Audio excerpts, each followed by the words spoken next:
ಶ್ರೀ ಮಧುಕೇಶ್ವರ ದೇವಸ್ಥಾನಕ್ಕೆ ಸ್ವಾಗತ. ನಿಮಗೆಲ್ಲರಿಗೂ ಸುಸ್ವಾಗತ. ನಾವು ಶಿರ್ಸಿ ಮಾರಿಕಾಂಬ ನೋಡಿಕೊಂಡು ಈಗ ನಾವು ಬನವಾಸಿ ಬಂದ್ವಿ. ಮತ್ತು ಈ ದೇವಸ್ಥಾನ ಶಿರ್ಸಿಯಿಂದ ಮತ್ತು ಸೊರಬದಿಂದ ಕೇವಲ 24 ಕಿಲೋಮೀಟ್ರ್ ಆಗ್ತದೆ.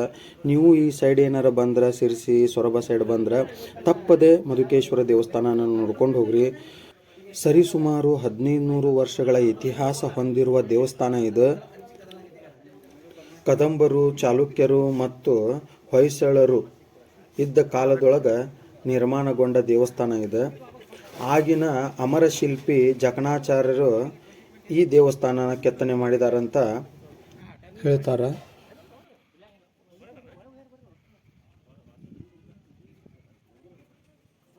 ಶ್ರೀ ಮಧುಕೇಶ್ವರ ಅಂಥೇಳಿ ಲಿಂಗಕ್ಕೆ ಹೆಸರು ಕೊಡೋಕ್ಕೆ ಕಾರಣ ಏನಂದ್ರೆ, ಮಧು ಅಂದ್ರೇನು? ಜೇನುತುಪ್ಪ. ಜೇನುತುಪ್ಪದ ಬಣ್ಣ ಹೊಂದಿದೆ. ಆ ಕಾರಣಕ್ಕೆ ಲಿಂಗಕ್ಕೆ ಮಧುಕೇಶ್ವರ ಲಿಂಗ ಅಂತೇಳಿ ಕರೀತಾರೆ. ಶ್ರೀ ಮಧುಕೇಶ್ವರ ಲಿಂಗವು 5.5 ಅಡಿ ಎತ್ತರ ಐತಿ. ಶಿವನ ಎದುರಿಗೆ ಐತಿ ನಂದಿ. ನಂದಿ 7.5 ಫೀಟ್ ಎತ್ತರ ಐತಿ. ಆ ನಂದಿ ಏನೈತಲ್ಲ, ಒಂದು ಕಣ್ಣಿನಿಂದ ಶಿವನ ನೋಡ್ತೈತಿ. ಶಿವನ ಮಂದಿರದ ಪಕ್ಕ ಪಾರ್ವತಿ ಮಂದಿರ ಐತಿ. ಇನ್ನೊಂದು ಕಣ್ಣಿಂದ ಪಾರ್ವತಿಯನ್ನು ನೋಡ್ತೈತಿ.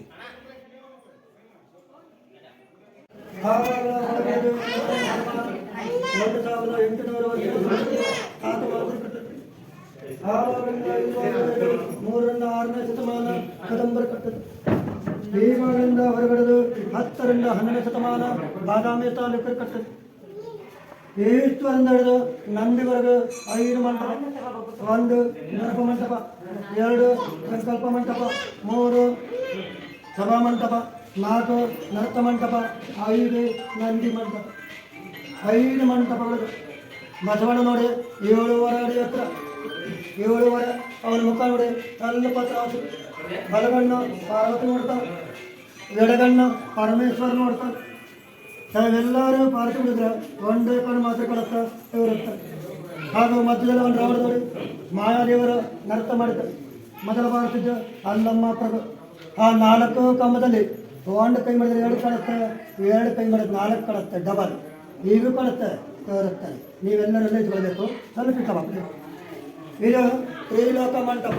3 ಕರ್ಕೊಂಡು 1 ಪಾತಾಳ ಲೋಕ, 2 ಗಿರಿಲೋಕ, 3 ಸ್ವರ್ಗಲೋಕ. ಸ್ವರ್ಗಲೋಕದಲ್ಲಿ ಅಸರಪಾಲಕರು ಶಿವಪಾರ್ವತಿ ಆದಿತೇಜ 8 ಆಳ್ಗಳು. ಇದು 1638ನೇ ಇಸ್ವಿ.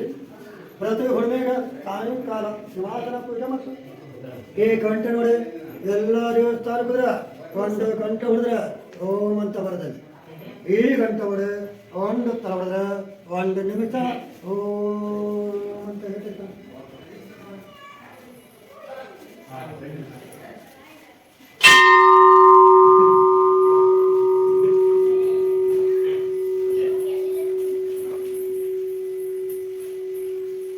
पंद्रह गंटे 400 ವರ್ಷದ ಗಂಟೆ. 400 ವರ್ಷ. ಎಲ್ಲರೂ ಬನ್ನಿ, ಬಸವಣ್ಣ ತೋರಿಸ್ತಾನೆ. ಎಲ್ಲರೂ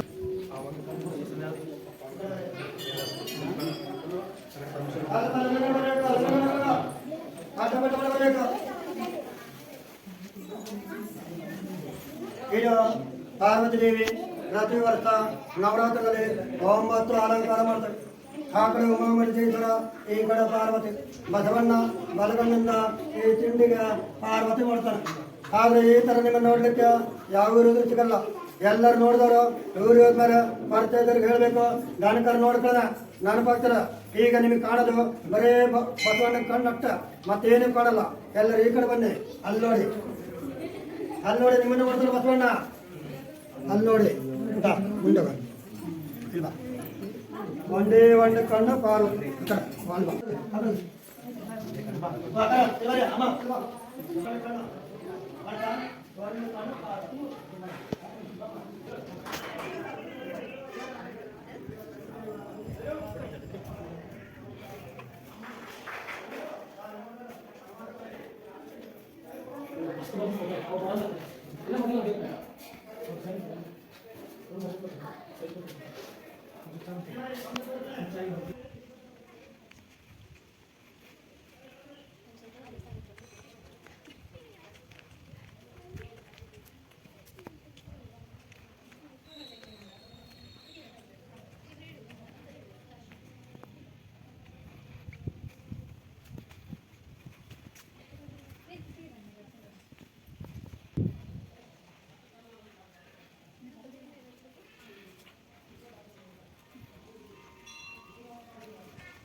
ನೋಡ್ರಿ ಗುಡಿ ಎದುರಿಗೆ ಇಲ್ಲಿ ತೆಳಗಿಳದ್ ಬಂದ್ರೆ ಇಲ್ಲೊಂದು ಶಿವಲಿಂಗ ಐತಿ ಮತ್ತು ವರ್ಧಾ ನದಿ ಇಲ್ಲಿದ್ರನ ಹರಿದು ಹೋಗ್ತೈತಿ.